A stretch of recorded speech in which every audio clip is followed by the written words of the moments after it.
السلام عليكم ورحمة الله وبركاته. النهارده هنتكلم على طريقة تغيير زيت الفرامل اللي هو الداكن. أول حاجة بنجيب سرنجة بالمنظر ده ونجيب خرطوم، نحط السرنجة في الخرطوم ونبدأ نشفط من الجزء اللي تحت زي ما انتوا شايفين معايا بالمنظر ده كده. وادي السرنجة، هبدأ أشفط وأنزل الزيت القديم عشان أحط زيت جديد. تمام؟ في أثناء ما أنا بشفط بحط الزيت الجديد.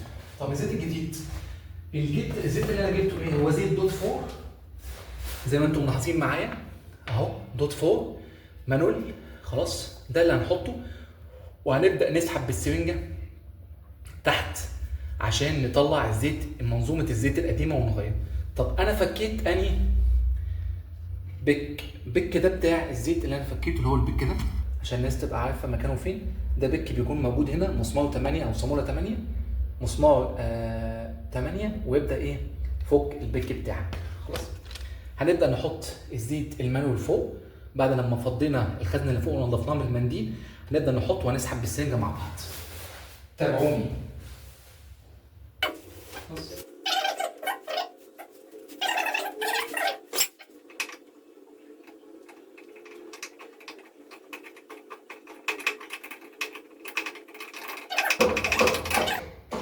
بالظبط. تعالوا كده نشوف الجير شكله عامل ازاي فوق في الخزنه.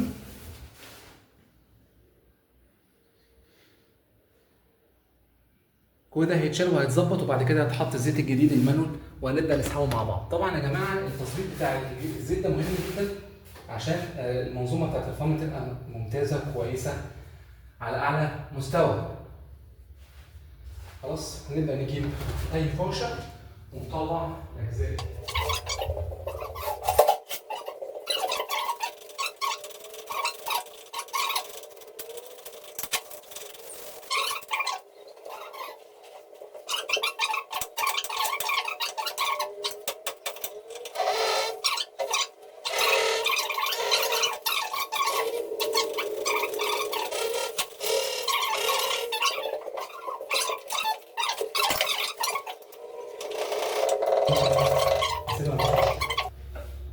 هنبدا نحط الزيت الجديد مانوال دوت 4. بسم الله. طبعا يا جماعه دوت 4 يعني مواصفه قياسيه. دوت 4 يعني مواصفه قياسيه. الناس هتقول لك دوت 4 دي او دوت 4 اللي انت عامله لنا ده بتسحبه؟ لازم يتسحب. وطبعا لازم لما تيجي تسحب الزيت زي ما انتم شايفين معايا، متابعين معايا اهو، هنبدا نسحب الزيت بقى بالسنجه بعد لما حطيناه طبعا البك اهو عشان الناس تشوفه عامل ازاي. هنسحب زي ما انتم شايفين معايا بالسوينج. تابعوني.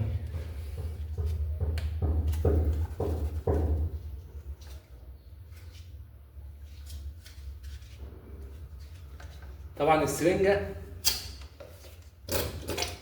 بتطلع وساخه كبيره جدا. هنشوف كده مع بعض طبعا عامل ازاي شكل. بصوا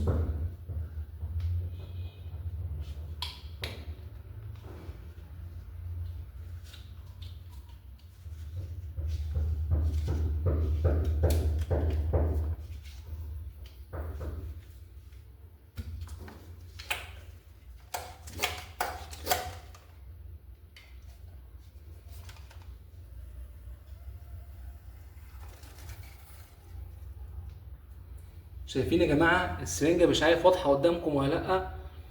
شايفين؟ بصوا كميه الوساخه قد ايه. بصوا كميه الوساخه قد ايه.